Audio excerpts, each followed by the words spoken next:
लेकर या opposition unit? देखेंगे, वहाँ जाने के बाद मालूम होगा कि हम तो सब मिलके बीजेपी के खिलाफ लड़ना चाहते हैं और एक होकर इस बीजेपी सरकार को निकालने का हमारा सभी एक एजेंडा है। उसके तहत सभी लोग मिलके काम करने का है।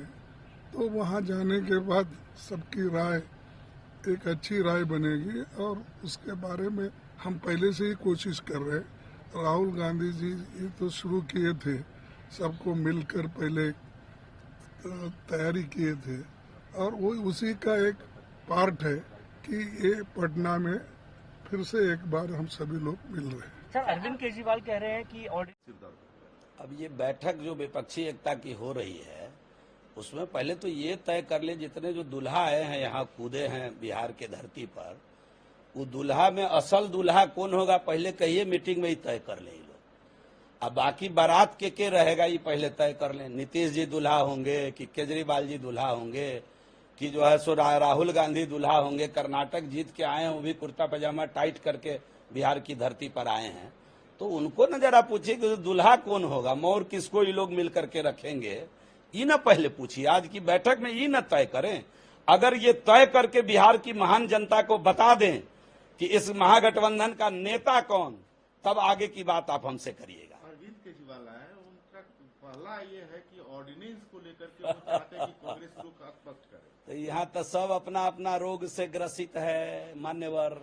नीतीश जी का रोग अलग है, ममता का रोग अलग है, माया का रोग अलग है, मुलायम जी के बेटे अखिलेश जी का रोग अलग है और तेजस्वी जी का रोग अलग है कि जल्दी से नीतीश कुमार हटे कि हम मुख्यमंत्री बने। तो सब तो अपने अपने रोग को लेकर के यहाँ डॉक्टरी इलाज में आए हैं। तो बिहार की महान जनता इस बार इलाज बढ़िया से करने वाली है और देश की जनता मुकम्मल इलाज करके भेजने वाली है। ममता जी आई हुई हैं, कांग्रेस के लोग भी हैं। अधीर रंजन चौधरी ने कहा है कि टारगेट किलिंग किया जा रहा है पंचायत चुनाव के दरमियान। तो दोनों पहले फरियावे ना। अधीर रंजन जी तो अधीर बने हुए हैं, तो पहले अपने नेता को न रोकें, वहां जाकर के न पहले फरियावे। जो स्थिति अभी बंगाल की है, अब बंगाल जल रहा है, आप लोग नहीं देख रहे हैं कि पंचायत चुनाव में अगर बंगाल इतना अशांत है। विधानसभा चुनाव के समय हम लोगों ने कहा कि यहाँ कुछ नहीं हो रहा है। अब क्या हो रहा है, पूरा दुनिया देख रही है बंगाल की स्थिति। तो जिस ममता बनर्जी जी से, मैडम ममता बनर्जी जी से बंगाल नहीं संभल रहा है, वो चाड़ी लगाने आई है नीतीश कुमार जी को। हम लोग यहाँ चाड़ी होता है, वो घर गिरने लगता है तो चाड़ी लगा देता है लोग। तो वो आई है चाड़ी लगाने के लिए, नीतीश कुमार जी को देश संभालने के लिए। तौबा करिए इस सबसे। अरविंद केजरीवाल कह रहे हैं कि आप पंजाब और दिल्ली छोड़ दीजिए, राजस्थान और मध्य प्रदेश में हम आपका सहयोग करेंगे। ममता बनर्जी कह रही कि कांग्रेस को यहाँ कोई सीट देने की स्थिति में नहीं है। अखिलेश यादव अपने राग अलाप है कि हम अपने सहयोगियों के साथ 80 लोकसभा की सीट लड़ेंगे, लेकिन कांग्रेस को इतनी। हम क्या कहे, सब बात आप ही कह दिए कि इनको कहाँ गठबंधन होगा। ये जो यहाँ बैठ रहे हैं बिहार में, हम लोग सबका स्वागत करने वाले लोग हैं। बिहार में आए हैं तो मिथिला का भी एक दिन चूड़ा दही खाएं।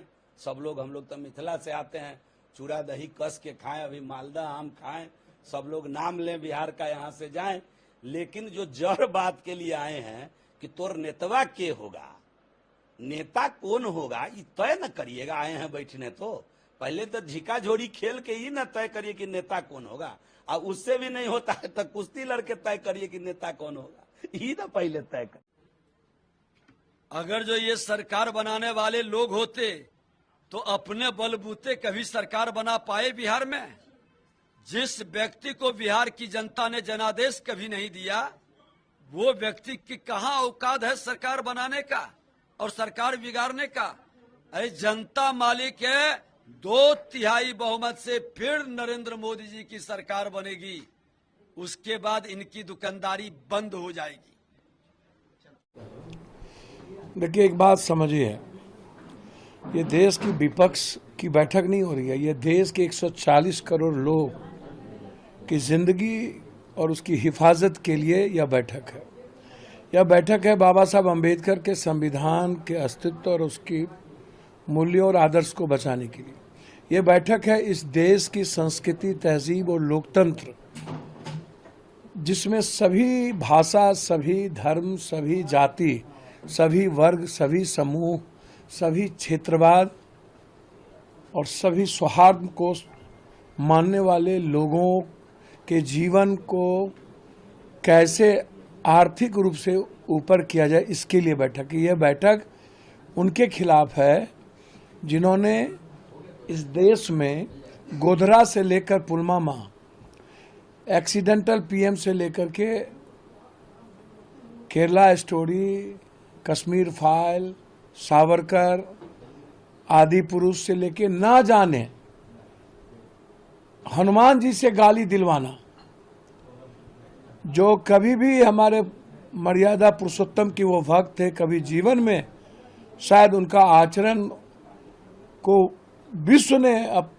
स्वीकार किया है, और उससे पिक्चर में गाली दिलवाना, हमेशा नफरत, हमेशा समाज को बांटना और इंसानियत के लिए खतरा हो जाना, देश में एक बार भी विकास की बात नहीं करना, बिहार की जिंदगी को नासूर बनाने वाले 9 साल में यह बीजेपी और यह सरकार 10,000 करोड़ रुपया बाढ़ की बकाया, सुखाड़ का मगध में 5,000 करोड़ बकाया, बंद पड़े फैक्ट्री के लिए लगभग 18,000 करोड़ बकाया, विशेष राज्य विशेष पैकेज झूठ बोल के गांधी मैदान में बिहार को अपमान करना, 1.25 लाख करोड़ रुपया की घोषणा आड़ा में करके बिहार को खत्म करना, और बिहार के टैक्सेस का 20% भी पैसा डेवलपमेंट के लिए नहीं देना, और जीएसटी के पैसे को रोक के रखना, और बिहार को हमेशा अपमान की दृष्टि से देखना।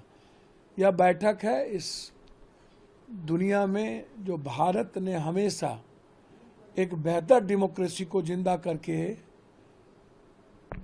उस वक्त जब दुनिया मंदी में थी तब भारत ने सबके साथ खड़ा हुआ, और आज भारत ही सबसे अलग हो गया। भारत की इकोनॉमी कोलैप्स कर गई, भारत के किसान मर गए, भारत के यूथ का रोजगार खत्म हो गया, 9 सालों में पूरी लोग बेरोजगार हो गए।